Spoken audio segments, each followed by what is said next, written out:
शर्म आती है घर की हालातों को देखकर, शर्म आती है खुद पे। सालों साल मेहनत किए जा रहे लेकिन कामयाबी दिखाई नहीं देता।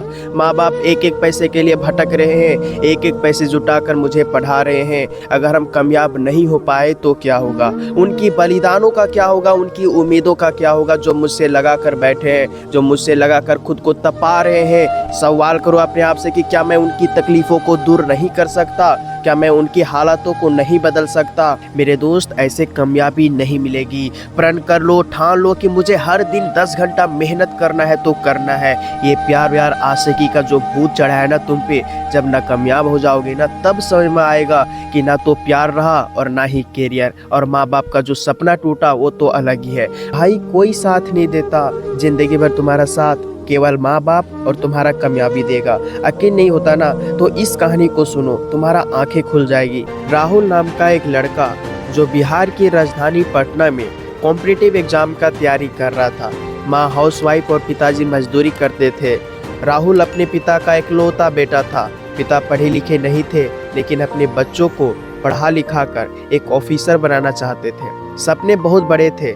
राहुल को भी अपने पिता के सपनों को पूरा करने का बहुत ही मन था। राहुल को जब पिताजी ट्रेन चढ़ा रहे थे तो उस समय बोले थे कि राहुल बेटा देखो, हम तो लाइफ में कुछ अच्छा नहीं कर पाए लेकिन तुम जरूर कुछ अच्छा कर जाना। राहुल भी अपने करियर को लेकर बहुत सीरियस था। हर बार क्लास में टॉप आता था। लेकिन इसी बीच राहुल को एक लड़की ने प्रपोज कर दी और राहुल भी उसे एक्सेप्ट कर लिया। कुछ दिन सब कुछ अच्छा चलने लगा लेकिन धीरे धीरे पढ़ाई को कल में टालना स्टार्ट कर दिया। टाइम का बिना परवाह किए रात को 2 बजे या 2:30 बजे तक चैटिंग करने लगा। ना तो सुबह समय पर उठ पाता था और ना ही रात को समय पर सो पाता था। वो कहते हैं ना कि किसी भी चीज़ का अति बहुत ही हानिकारक होता है। राहुल प्यार में इतना डूब गया था कि उसे अब कुछ दिखाई नहीं देता था। क्या लक्ष्य है, क्या करने आया है, घर की क्या कंडीशन है, माँ बाप कैसे पैसे भेज रहे हैं, सब कुछ भूल गया था।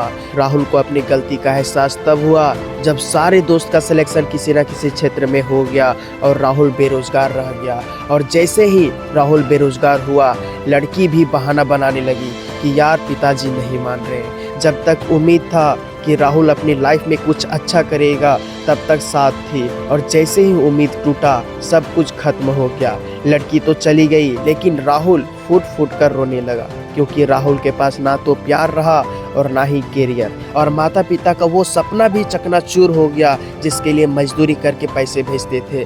क्या आप भी यही चाहते हो कि मेरे साथ भी ऐसा हो? अगर नहीं तो मेहनत करो, पहले कामयाब हो जाओ, उसके बाद ही कुछ करना, क्योंकि 18 से 24 का उम्र एक ऐसा उम्र होता है जहाँ पर लोगों का कैरियर भी बनता है और बिगड़ता भी है। फर्क बस इतना है कि इस टाइम पीरियड में जिसने समय का सही इस्तेमाल किया वो जीत गया और जिसने नहीं किया वो हार गया।